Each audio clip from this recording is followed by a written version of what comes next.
রমজান আসলে তখন রোজা রাখবো। রমজানের রোজা তো আপনি রাখবেনই, রমজানের আগে থেকে আপনি রোজা রাখবেন। কেন রমজানের আগে থেকে রোজা রাখবেন? শাবান মাসে কেন রোজা রাখবেন? নবী করিম সাল্লাল্লাহু আলাইহি সাল্লামকে তার অত্যন্ত স্নেহভাজন উসামা ইবনে যায়েদ রাদিয়াল্লাহু আনহু জিজ্ঞাসা করেছেন, হে আল্লাহর রাসূল, আপনাকে শাবান মাসে অনেক বেশি আমি নফল রোজা রাখতে দেখি, কারণ কি? আপনি অন্য কোনো সময় এত বেশি নফল রোজা রাখেন না। মুহররম মাসেও নফল রোজা অনেক রাখার ফজিলতের কথা আছে, কিন্তু এই মাসে নবী সাল্লাল্লাহু আলাইহি সাল্লাম বেশি নফল রোজা রাখছেন দেখে ওই সাহাবী জিজ্ঞাসা করেছেন, আপনি কেন রাখেন? তিনি দুইটা কারণ বলেছেন। কয়টা কারণ? দুইটা। তার একটা হলো, তিনি বলেছেন, প্রথম কারণ হলো শাবান মাসের আগের মাসটা হলো রজব মাস, আর শাবান মাসের পরের মাস যেটা আসতেছে সেটা হলো রমজান মাস। পরের মাসটা রমজান হলো সাইয়্যিদুশ শুহুর, সকল মাসের সেরা মাস, ওটার কথা তো বলাই বাহুল্য, ইবাদতের মাস। এই জন্য সে মাসে সবাই টুকটাক ইবাদতের চেষ্টা করে।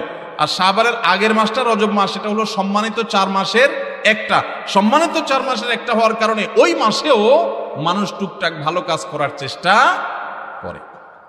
কিন্তু মাঝে পড়ে এই যে শাবান মাসটা, এই মাসটাতে মানুষ নেকামল করতে পারে না, এই মাসটাতে মানুষ ভালো কাজ করতে পারে না, এই মাসটাতে মানুষ অনেকেই তারা গাফেল থাকে। তো নবী সাল্লাল্লাহু আলাইহি সাল্লাম বলেছেন, আমি চাই যে এই মাসে যেহেতু কেউ ইবাদত বন্দেগী করার প্রতি খুব একটা আগ্রহ দেখায় না, মনোযোগ দেখায় না, তো আমি যেন এই মাসে একটু ভালো করে আগ্রহ করে ইবাদত বন্দেগী করে নেকামল করি, তাহলে আল্লাহ রাব্বুল আলামিনের কাছে ওই যে অবহেলিত সময় যখন কেউ করে না তখন করার একটা গুরুত্ব আছে। যেমন ভোর রাতে সবাই ঘুমায় থাকে, তখন দাঁড়ায় তাহাজ্জুদ পড়লে অনেক বেশি মর্যাদা পাওয়া যায়।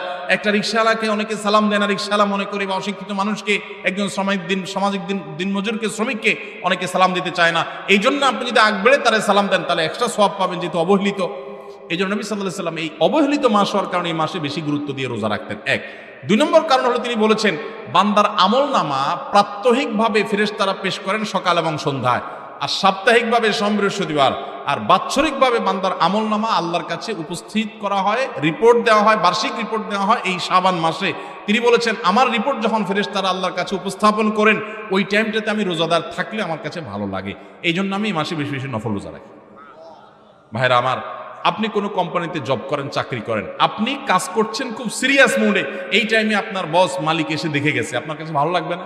যে আমি সিরিয়াস মুডে কাজ করছি, এই টাইমে উনি দেখে গেছেন, আমার প্রতি সুধারণা তৈরি হবে, আপনার কাছে ভালো লাগবে না? তো নবী সাল্লাল্লাহু আলাইহি সাল্লাম চাইতেন, আমার আমল নামা যখন আল্লাহর কাছে বার্ষিক রিপোর্ট যখন উপস্থাপন করা হয়, ওই টাইমটাতে আমি রোজা অবস্থায় থাকলে আল্লাহ সুবহানাহু ওয়া তাআলার রহমতের আমি আশা বেশি করতে পারি।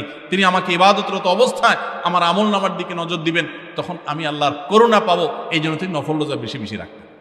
ভাইরা আমার, এছাড়াও আরো 2টা এডিশনাল কারণ আছে, সুবিধা আছে রোজা রাখার। আমরা যে 5 ওয়াক্ত নামাজ পড়ি, এই ফরজ নামাজগুলোর আগে এবং পরে কিছু সুন্নত নামাজ আছে না? যেমন জোহরের আগে 4 রাকাত, জোহরের পরে 2 রাকাত, মাগরিবের পরে 2 রাকাত, ফজরের আগে 2 রাকাত, এশারের পরে 2 রাকাত, এরকম নামাজের আগে পরে, ফরজ নামাজের আগে পরে সুন্নত নামাজ আছে না? এটা হলো ফরজ যে মূল ইবাদত, এটা রিহার্সেল, এটার প্রস্তুতি, এটার পরিপূরক। কোন ক্ষেত্রে যদি ফরজের ঘাটতি হয়, আল্লাহ তাআলা নফল দিয়ে পরিপূর্ণ করেন। রমজান হলো ফরজ রোজার মাস, 30 রোজা বা পুরো মাসের রোজা রাখা ফরজ। নামাজের যেরকম আগে পরে সুন্নত নামাজের ভার্সন, সুন্নত ভার্সন আছে, সুন্নত অপশন আছে, রোজার ক্ষেত্রেও সুন্নাহ রোজার ভার্সন, ফরজ রোজার ভার্সনটা তো রমজান মাস, আর তার আগে এবং পরে, রমজানের আগে হলো শাবান মাসে বেশি বেশি নফল রোজা রাখা, আর রমজানের পরে হলো শাওয়ালের 6টা রোজা রাখা। এটা হলো নামাজের আগে পরে সুন্নত নামাজ যেরকম আছে, রোজারও আগে পরে, সিয়ামারও আগে পরে নফল রোজার, সুন্নত রোজার ব্যবস্থা ইসলামে আছে।